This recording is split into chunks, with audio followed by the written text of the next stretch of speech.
First it was Metroid, then it was Castlevania. Now, some may argue that Hollow Knight could be the best Metroidvania out there. This subgenre has recently seen a huge influx in games released, usually by indie developers. But why? What makes this subgenre so enticing? Obviously there's no objective answer here, but I would guess it's the vast exploration and sense of world building that makes these titles so prominent. And in my opinion, no game has as immersive of a world as the renowned Hollow Knight. I'm not here to broadly speak on the overall beauty of Hollow Knight. I'd prefer to dive in on my favorite area in the game and understand the lifeless beauty of the Soul Sanctum.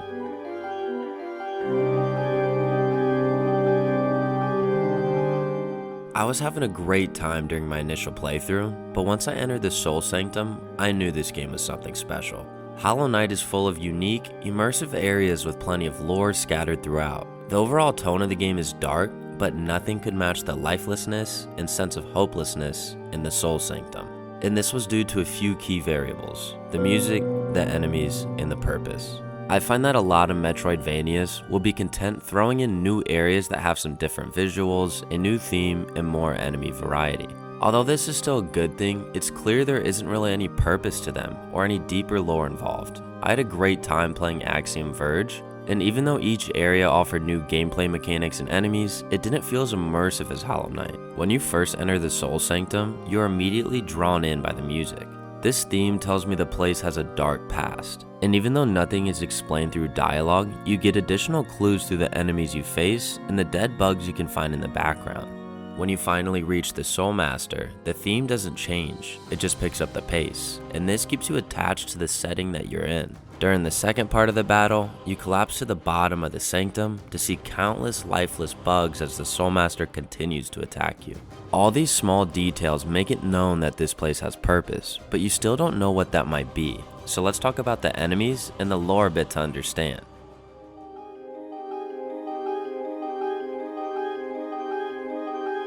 The Soul Sanctum was a research facility ran by the Soul Master, where scholars worked on expanding the mind and attaining pure focus. They wanted to fight the infection by harnessing soul, and this was obtained through soul totems and from the countless bodies you find in the sanctum.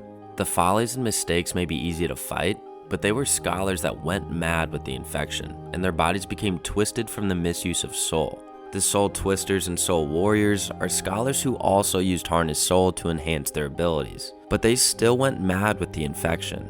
And finally, you also have the Soul Master, who became influenced by his own infected mind and went crazed by thinking the solution to the infection was to harness as much soul as possible. Although he survived the infection, he became demented in the process. These details obviously are not told directly, which is kind of the beauty of Hollow Knight. Nothing is really told directly.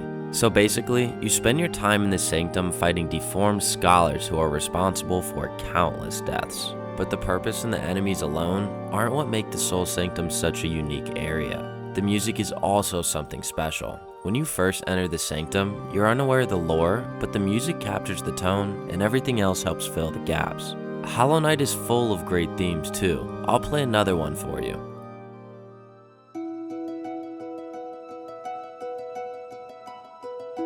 Even though it's a great sound, this theme is more of a sense of exploration, which is not suiting for the Soul Sanctum. This shows you don't need direct lore to feel immersed within the game, but can instead use music and environmental clues to give a sense of place. I think developers can learn a lot from games such as Hollow Knight and other Metroidvanias that don't provide much direct story, but instead rely on their surroundings, enemies, and music to build a sense of atmosphere. The Soul Sanctum is full of lifeless beauty that's hard to encapsulate, and even though each area in Hollow Knight feels organically connected, they're all unique from one another, but nothing made as long-lasting of an impression on me as the Soul Sanctum. It felt like playing a game within a game as I was taken out of Hollow Nest and into the Sanctum. I hope you all enjoyed the video. I've actually already beat the game, not 100% of course, as I'm not a completionist. So the footage you're seeing is really just me going back and replaying the area, which is why my health bar looks a little bit high and I have some of the abilities that I probably shouldn't. But if you guys do like content like this and want to see something similar, let me know your thoughts on the Soul Sanctum and any other suggestions you may have for me. I'll continue to post weekly, so please leave a like and subscribe, and until next time, peace out.